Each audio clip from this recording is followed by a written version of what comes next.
Hello my friends, my name is Ashkan and in today's tutorial we are going to learn how to design a trunnion on horizontal line and a trunnion on elbow supports in Scissor 2. As you probably watched my previous video on the basics of a trunnion design, you are now aware of all the details. So let's save the time and jump into the tutorial. But before that, don't forget to like the video and subscribe my channel. So, as you can see, we are going to add some piping to our existing unit piping system. The yellow sections are new and the gray ones are existing piping network. To do this, I have prepared a Scissor 2 model for all new sections and some parts of my existing unit. As you know, we usually design a part of our existing piping components to have their effects on our work boundary. Now let's go to the software and let's start Scissor 2 design. As I told you, I have prepared a Scissor 2 model and I want to focus in the section pipes are climbing up the rack. I have two simple rest supports at nodes 9700 and 1900, and the rest of my piping is free of rest supports until it goes on the rack. Let's run the analysis to see how Scissor 2 analyzes my current model. Well, as predicted, some parts of my design are overstressed, which is due to the lack of enough support in my piping design in the section we were looking at. By clicking on this icon, we can see the schematic view of the stresses in our piping. If you want to know the exact steps of output checking, please click on the link above and watch my video on my method for output checking in Scissor 2. Let's see what's happening in our piping system. In a sustain load case, as an example, the piping is mostly under stresses over 70%, and this tells us there is an error in our supporting system. Sustained load cases just struggle with the internal pressure and the weight of piping system, and no temperature is included in the assessments. So displacement, expansion, and contraction are not involved in the analysis. We just have to rearrange or add some supports to solve the problem. Besides, we can also review other load cases to see if anything seems suspicious. Let's go back into the model, and as we have some space limitations, the most suitable candidate for stress controlling here is adding trunnion on elbow.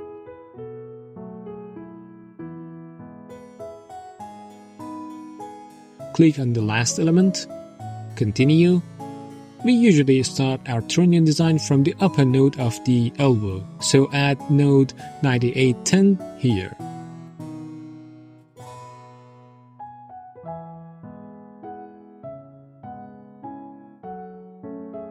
Let's open the pipe data to see what is the dimension of our 12 inches elbow.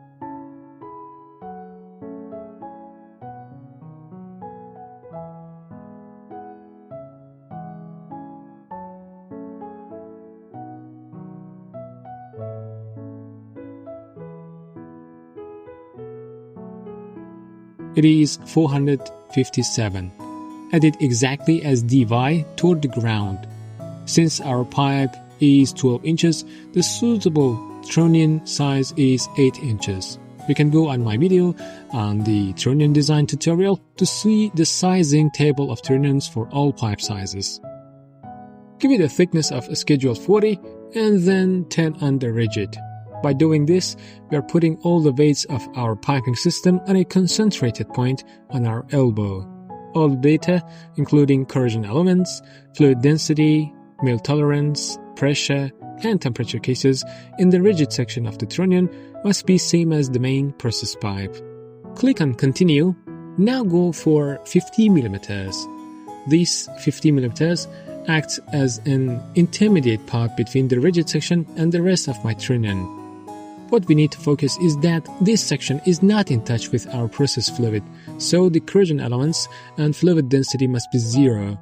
Keep the temperature like the parent pipe, since the main process pipe and first 50 mm of trunnion are in contact and the temperature is transferred here. But the pressure is 0 because the pipe is not under internal pressure.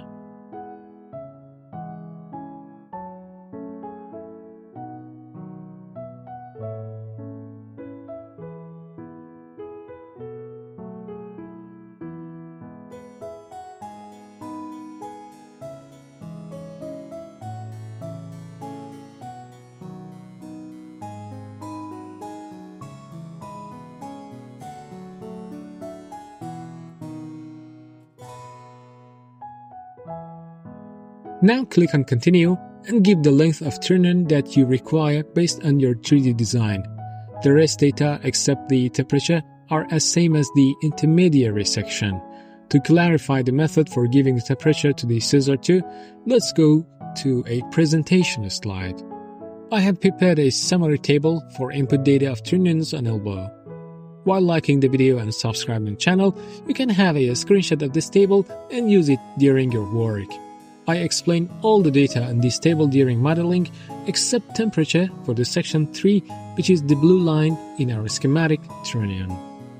Since the S3 or blue section has indirect contact with our fluid on one hand and with the atmosphere on the other hand, we need an average temperature which is obtained by adding 21 degrees centigrade to T-flex and dividing it by 2. How T-flex is calculated? For having the answer, let's go to the next slide. We are under 4 different conditions here. When T is under T-sun and our pipe is sun-exposed, in this case T-flex is our sun temperature or usually 85 degrees centigrade. The second case, when T is under T-sun and our pipe is not sun-exposed. In this case, T-flex is equal to our pure temperature. In the third case, the T can be between T-sun and 100 degrees centigrade. Here, T-flex is equal to our T. And in final scenario, when T is over 100 degrees, whatever the T is, T-flex would be 100 degrees. Now let's go to the software and let's define temperature cases for section 3 of my Trunnion. But before that, like the video and subscribe my channel. Thank you, my friends. For temperature case 1, we see that T is 60 degrees and I know from my 3D design that my pipe is sun-exposed. So my T-flex would be 85 degrees and this number must go into the mentioned equation on the summary table. 85 plus 21 divided by 2 is our final number. For the temperature case 2, T is 100 degrees and T-flex would be 100. Add it by 21 and divide it by 2. The final temperature would be 60.5 degrees centigrade. Keep the negative temperatures what they are in the real case. So, as the Trunnion is restrained when it reaches to the ground, we need to define a plus y restraint on the final node of Trunnion. Great! You are now able to design a Trunnion on elbow in scissor 2. Now let's have a challenge and duplicate our current Trunnion on other elbow. To save time, we need sometimes to have some shortcuts in our modeling, and this is one of them. By selecting all the 3 components of your Trunnion and clicking on the duplicate icon, a new package like this would be generated in your model. Here is our new Trunnion. I want to connect this new Trunnion on the upper node of my elbow, which is node number 11150. So go back to the Trunnion and define the starting node as 11150.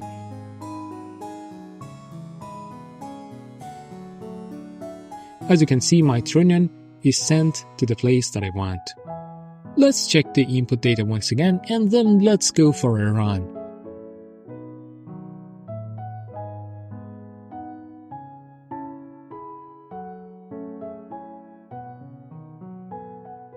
This is section S1. All the data are according to the summary table. Section S2 is also okay. The pressure, corrosion, and fluid density are 0. And section S3 that is similar to S2 but with different temperatures. Okay, it seems that everything is okay. Let's have a run and see the results.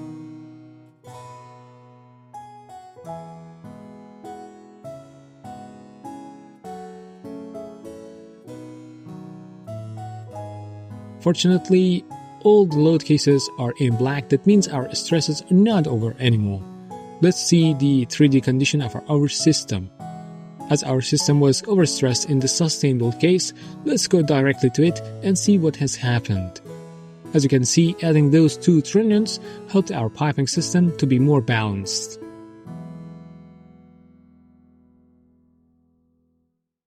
To see the amount of loads on each trunnion, we need a restraint summary. You can go to my other video and see what are the exact steps of output checking. First, select the load cases and click on Restraint Summary Extended.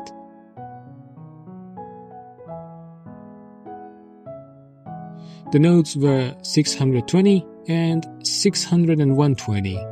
In the first one, we have a force of about 27,000 Newton, and in the second trunnion, the number is around 33,000 Newton, which shows us the trunnions are working properly. Our mission is done here.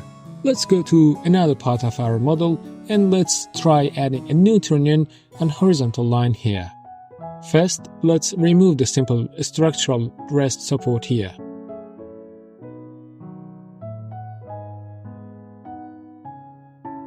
Go to the last element, continue, start the trunnion from 1244.0 and to a new random node number.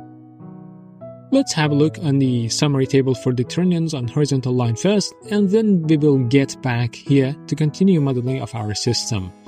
As is mentioned, the rigid part must have a length equal to half of the parent pipe offset diameter. Take a look and the rest of the table, have a screenshot of it, and let's go back to the scissor too.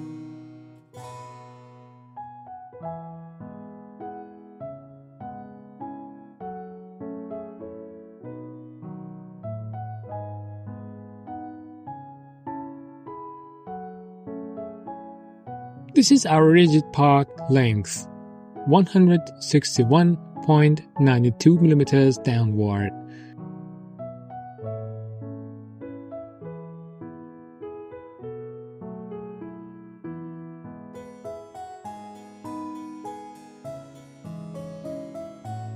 The rest of the data would be similar to our parent pipe.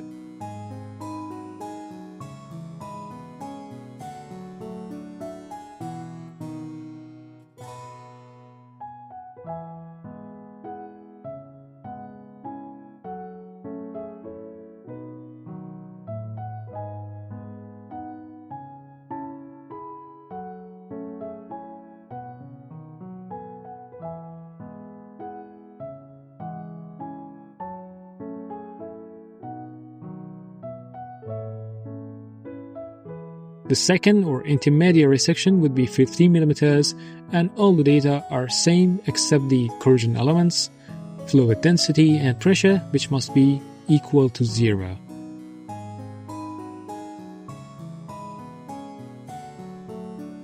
And the final part, which is trunnion body.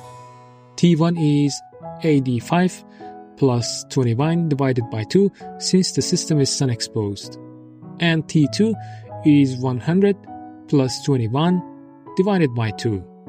The length depends on our 3D model, but I add 350 millimeters here. I was forgetting something very important in trunnion design. In Scissor 2 modeling, any web that we make connection or branch on our parent pipe, we need to define it as a branch to our software. It includes all the oldest connections, tees, trunnions, and etc. Here, since we are adding a trunnion, we have to stand on the middle section of the trunnion, as it is the piece which is connected to the main pipe, and click on SIFNT. As our trunnion does not have a pad at this moment, we need to select the unreinforced. If the calculation failed, we can then add a pad to it and change the type of connection to the reinforced. Don't forget to add this configuration for the node which is connected to the rigid section. At the final step, let's define a restraint and the trunnion, and then everything would be ready for a run.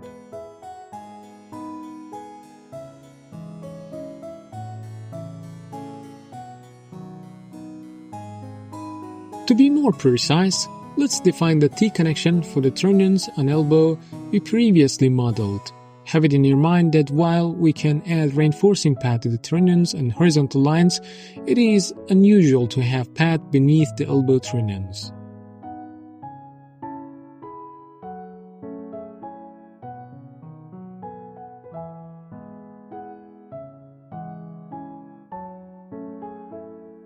The final item that we need to turn on is the elbow settings. As you know, elbows are the points where deformations are dampened. Whenever we have something rigid close to our elbows, we need to select the single flange or double flange for our elbows. This tells the software don't count too much on the elbow's flexibility at this point because some rigid components on one side or both sides are limiting its flexibility.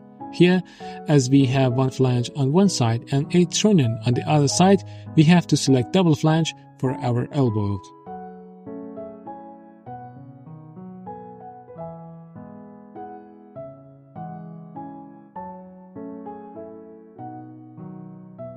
Now everything seems to be right, and let's run.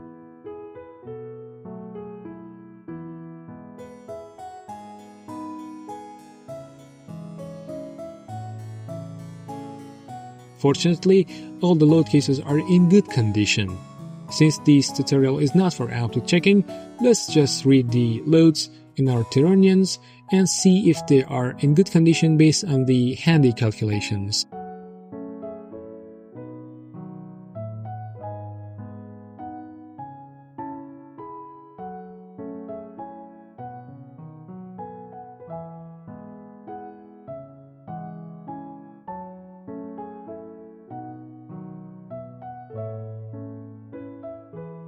We have 3 nodes with the trunnion here. 601.50, which is a horizontal pipe.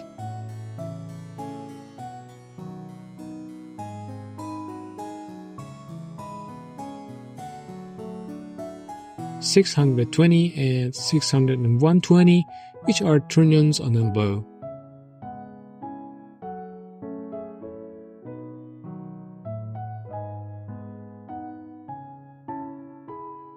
Let's write down the whole explanations on the cells.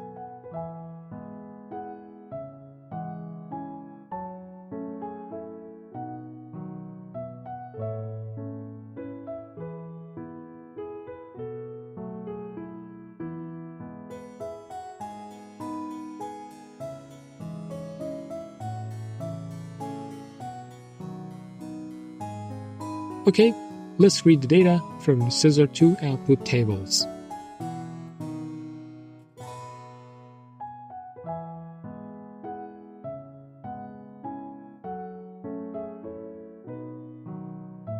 Okay, the first node is 601.50. Let's transfer the loads.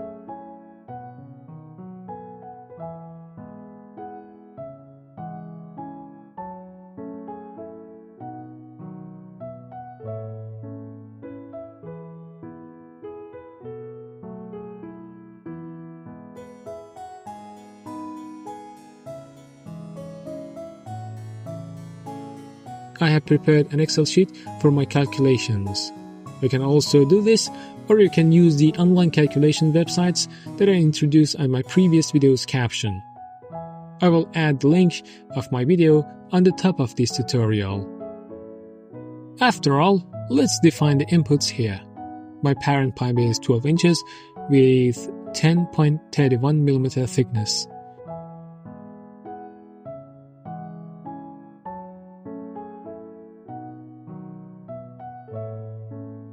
And 3mm corrosion elements. My trunnion pipe is 8 inches.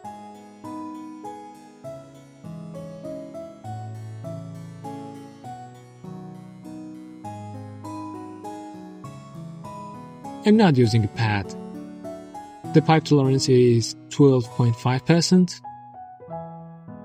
For having pipe allowable stress, we need our pipe's hot allowable stress, which can be read from ASME B 31.3, Table A1, or from the allowable stress quantity mentioned in the Scissor 2 stress output.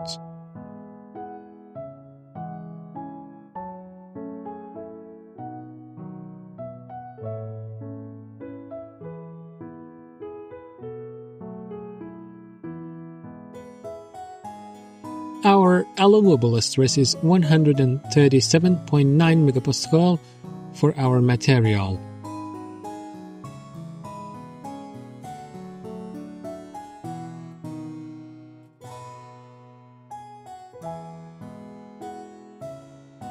Okay, now let's specify the length of the trunnion, which is 50 mm plus 350 mm for our trunnion and horizontal pipe.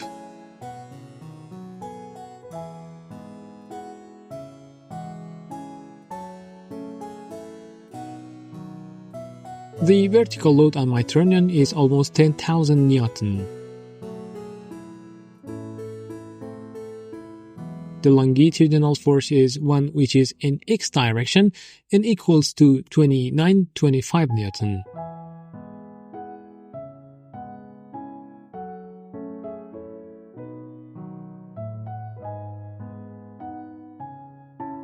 And my circumferential force, which is the force in the z direction and equals to 2739 Newton.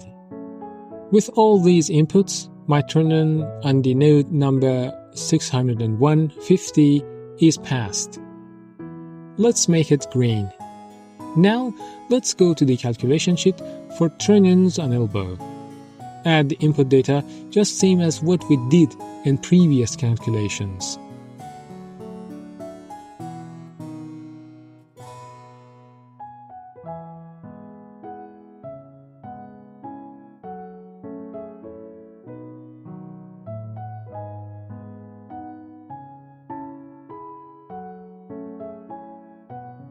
The length of my trunnion is 450 plus 50 millimeters.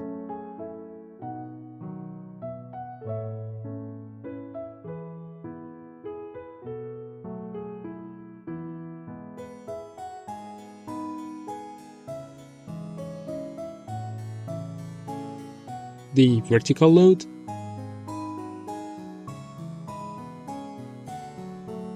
longitudinal force, which is in z direction,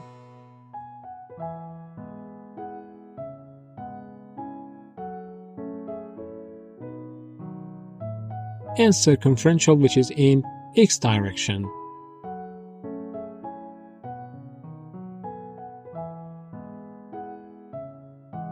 Failed, unfortunately.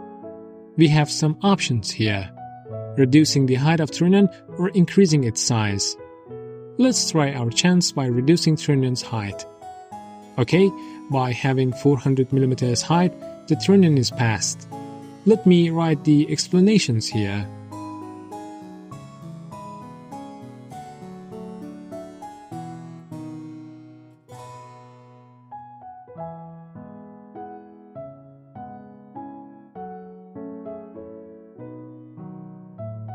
Okay, for checking the last trunnion, do the same steps. Since both trunnions are the same, we just need to copy the new loads.